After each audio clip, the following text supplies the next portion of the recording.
Welcome to Before It Breaks with Gabriella Pomare. This is the podcast for the conversations people usually have too late. The conversations that begin quietly.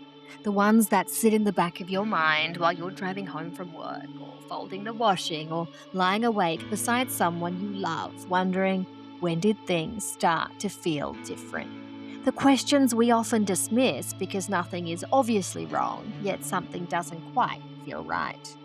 I'm Gabriella Pomare, author of The Collaborative Co-Parent, family lawyer, mum and co-parent. And this is where we have honest conversations about modern relationships, marriage, communication, conflict, separation, co-parenting, repair, rebuilding, and all of the small moments that shape a relationship long before anyone says the words, I think we're in trouble. This isn't a podcast about perfection. It's about awareness. It's about noticing the quiet shifts before they become painful distances. It's about asking better questions, listening more closely, and understanding that relationships rarely change overnight. They change one conversation, one assumption, and one ordinary day at a time. For the before, for the break, for the becoming. And before we begin, I want to remind you that this podcast is for general information and education only. It's not therapy or legal advice, and it's not advice about your specific relationship. Every relationship, every family, every parenting set of arrangements is different. Now, let's begin. Over the last few years, it feels like we've all become relationship detectives. Everywhere you look, someone's telling you about the latest red flag. Your partner takes too long to text back? Red flag. They don't like your Instagram photo? Red flag. They don't cry during movies? Red flag. And they don't introduce you to their friends after 6 weeks? Red flag.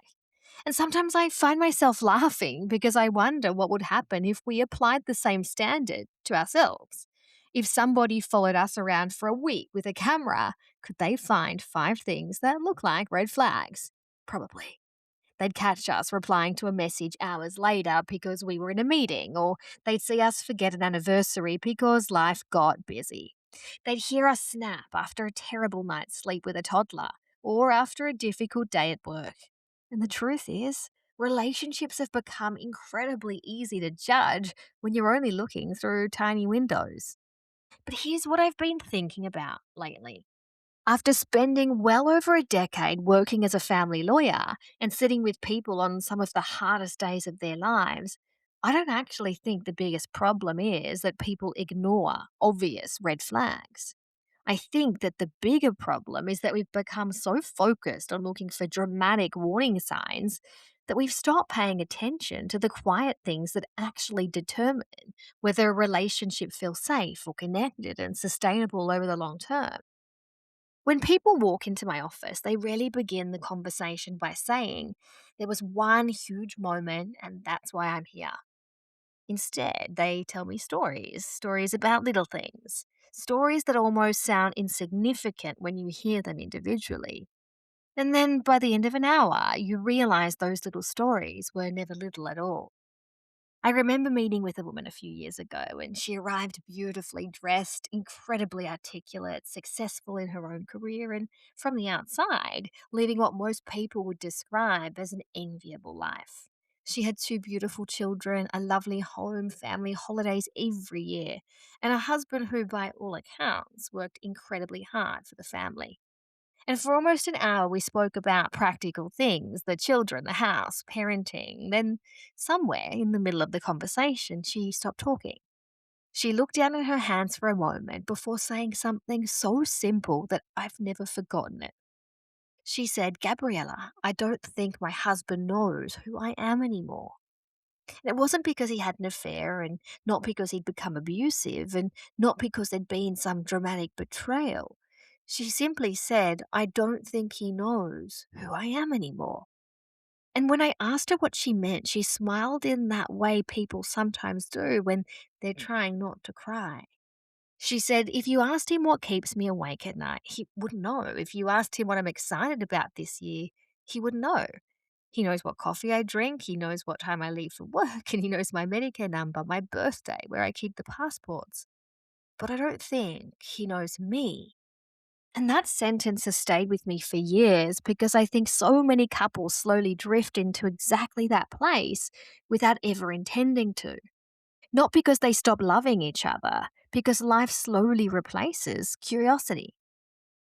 At the beginning of a relationship, we're endlessly fascinated by one another. We ask hundreds of questions. What was your childhood like? What's your biggest fear? Where do you want to travel? What music did you grow up listening to?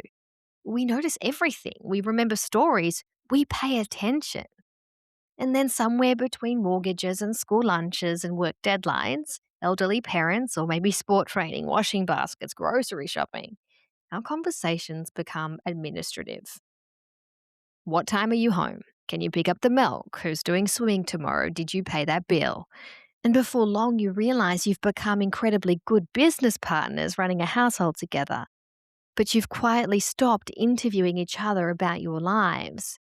And I don't say that with judgment because I think almost every long term couple experiences seasons like this.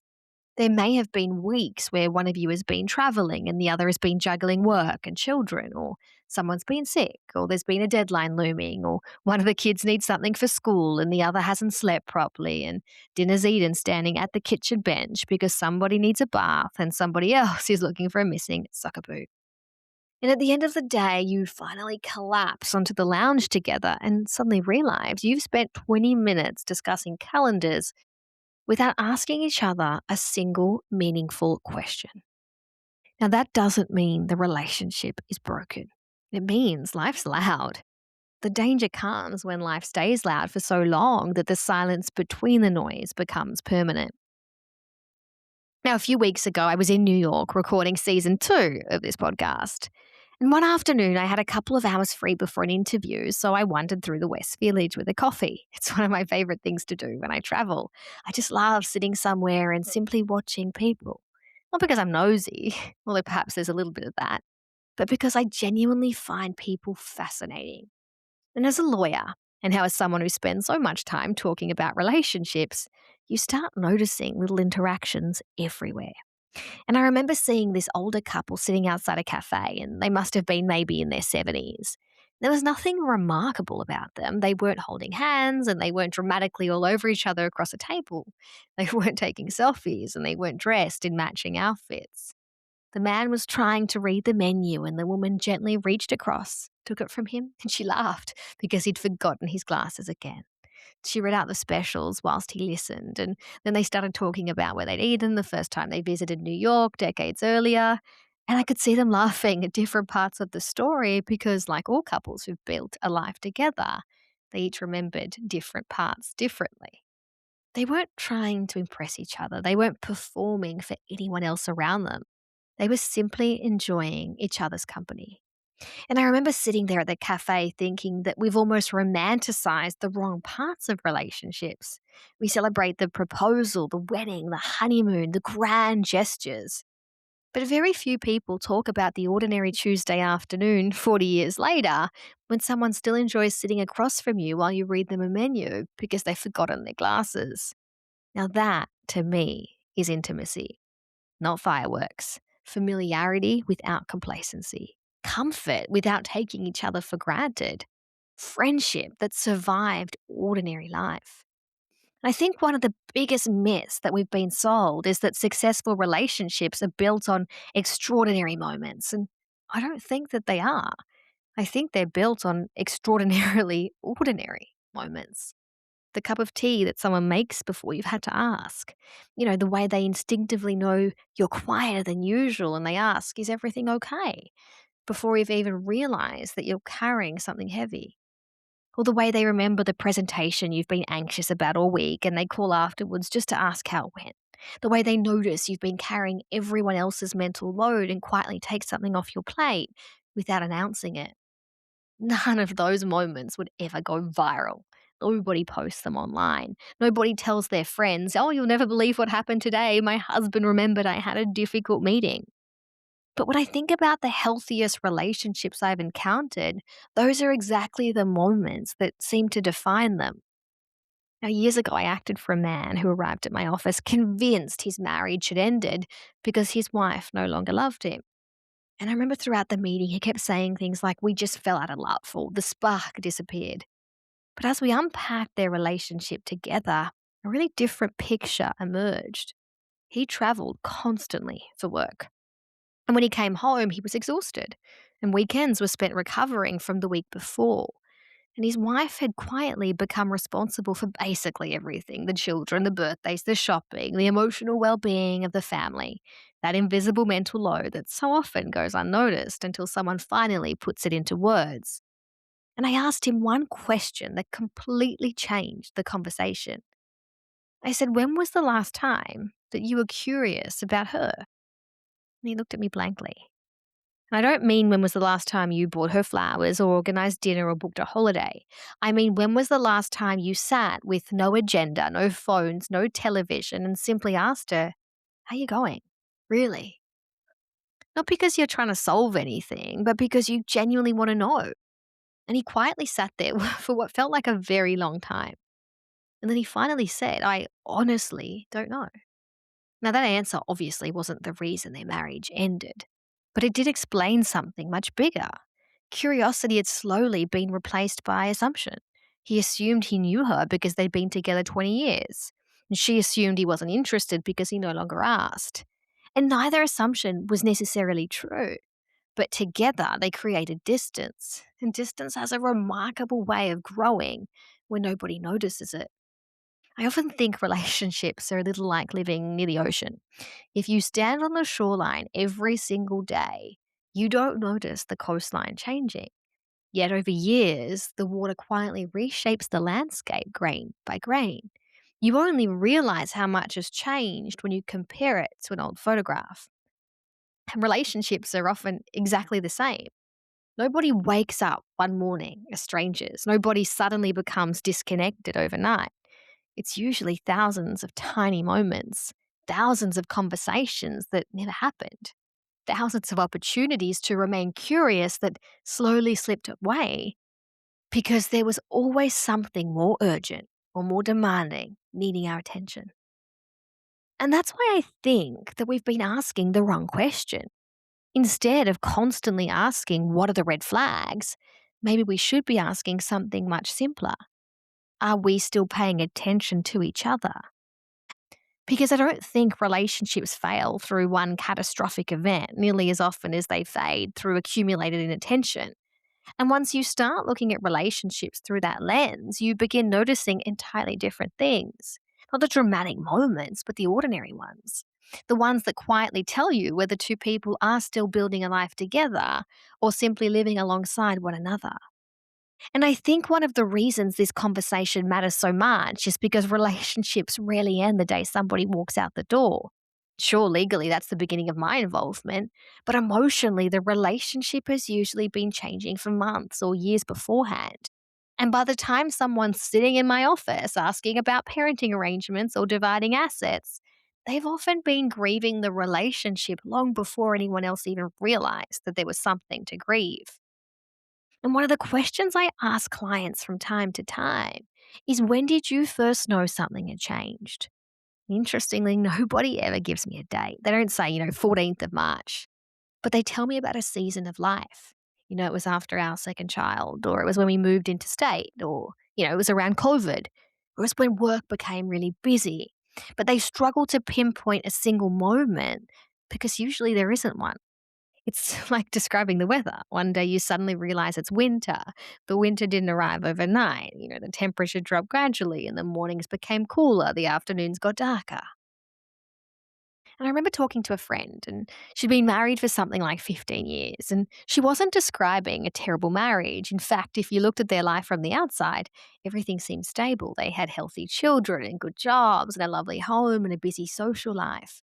But she said something that really stopped me in my tracks. She said, "I don't think we've had a conversation in years where we weren't trying to just get somewhere." And I asked her what she meant, and she said every conversation had become functional. Who's picking up the kids? What are we doing on Saturday? And she laughed and said, "Sometimes I just felt like we're running a small company together." And I laughed back because I knew exactly what she meant.